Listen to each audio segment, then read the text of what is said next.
Welcome to Intelligent Investor Insights with Joshua Barone, your host and guide through the noise of today's markets. Here we interpret the data behind the headlines, break down what's driving the economy and interest rates, and help serious investors make decisions rooted in clarity, not emotion. If you're looking for disciplined, research-driven insight to strengthen your portfolio, you're in the right place. Welcome to the show. I want to start with a sentence that makes collectors uncomfortable and investors even more uncomfortable. The asset is not the watch, or the card, or the handbag, or the rare bill. The asset is authenticity. Without that, you're not holding wealth. You're holding a very persuasive story. And that distinction matters more now than it used to, because the fake market has grown up. This is not the old movie version where some guy in a trench coat opens a briefcase in a parking lot and says, "Trust me." Counterfeits move through friends, estate sales, local shops, online groups, peer-to-peer platforms, and perfectly ordinary conversations. That's what makes this dangerous. Trust doesn't usually explode all at once. It leaks slowly, quietly, one bad transaction at a time. If you're a collector, you probably know fakes exist. Most people do. The problem is, awareness is not the same thing as detection skill. Those are two very different muscles. I know a lot of smart people who can tell you a certain rookie card is desirable, or which star note in currency carries a premium, or what stitching pattern a luxury bag is supposed to have. But if you put a high-end fake in front of them, different game. Knowing the category is not the same as underwriting the object. And from an advisor's chair, this is where my risk brain starts flashing red, because a counterfeit isn't just a bad purchase. It corrupts your comp. It distorts your insurance value. It contaminates a collection's resale assumptions. It can even damage family planning if somebody thinks they're handing down a 5-figure collectible and, well, they're handing down tuition, the expensive kind. I've seen enough situations in finance to know that the thing people skip over at the beginning becomes the thing that bites them at the end. The really uncomfortable part is that modern fraud doesn't need to fool an expert panel on day one. It just needs to survive casual inspection long enough to get absorbed into the market. That's it.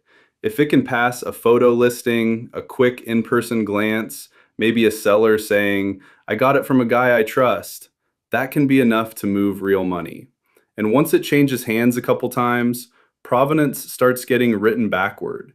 People assume legitimacy because the object has already circulated. I mean, think about what that does to behavior. Honest buyers get more hesitant.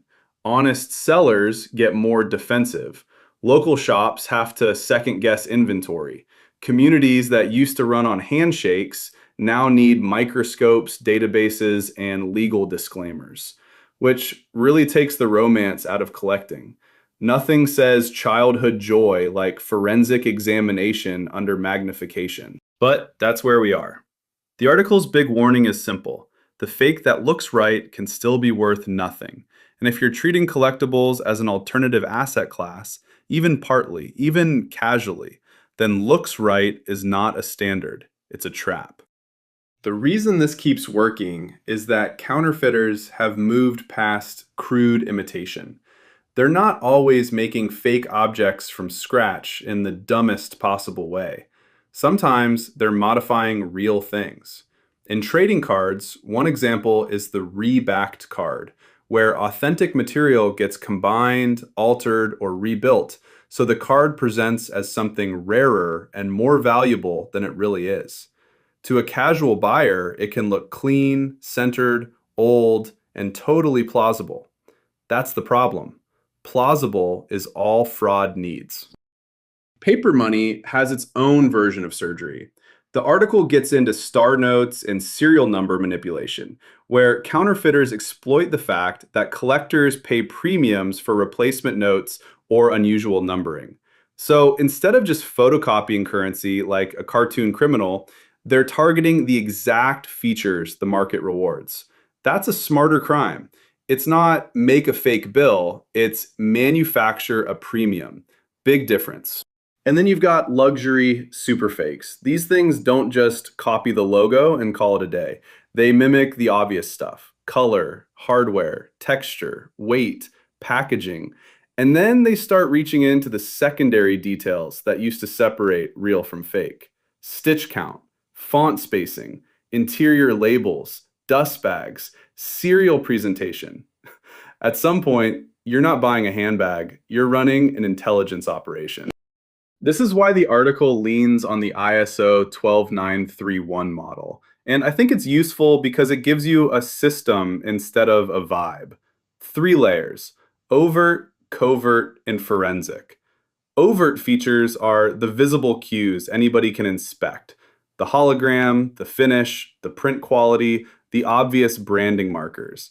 That's the layer counterfeiters have to imitate because buyers see it. Covert features are hidden checks that require tools, training, or controlled access. And forensic features go deeper still: lab level evidence, material analysis, things that don't care whether your eyeballs are impressed. So the defender's game is basically this: assume the visible layer will eventually get copied well enough to fool normal people. Hide the real evidence deeper. That's not paranoia, that's design. Because once counterfeiters study what the market checks first, they optimize for exactly that checkpoint. They don't need perfection across every layer, they need a passing grade at the surface. The broader damage isn't just financial either. The article points to rising fraud pressure across marketplaces, more enforcement, and in some categories, real health and safety risk.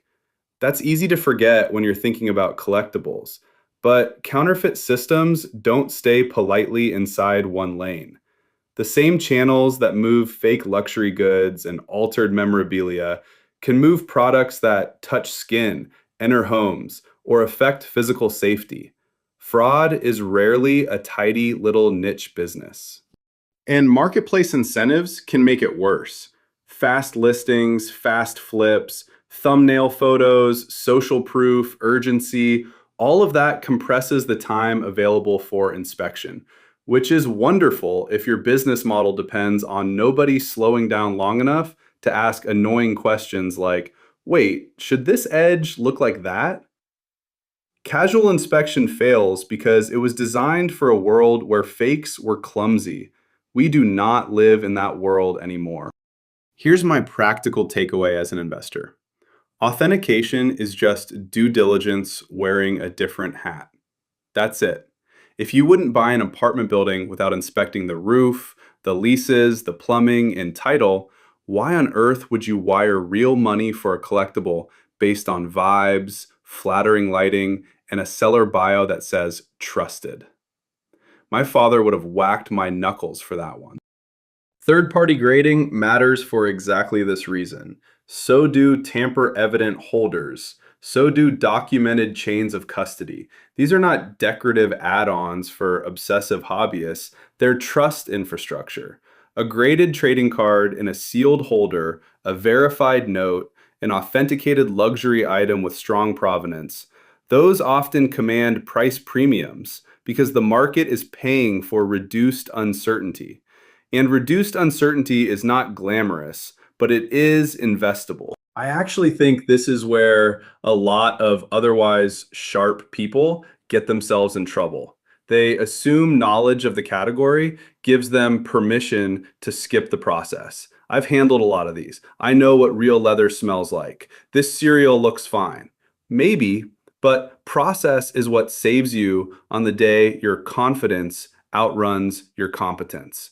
In finance, I learned that the hard way more than once. A lot of positions had to bleed before I stopped being an idiot. Collectibles are no different. If your system depends on you never making a mistake, that is not a system. That's ego with a spreadsheet. Now we're building newer trust rails: NFC chips, RFID tags, blockchain-based provenance records. AI-assisted inspection tools that can compare patterns, surfaces, print anomalies, and image histories faster than a human can blink. All of that can help. It can create a record, strengthen chain of custody, and standardize checks across large markets. That's the good news.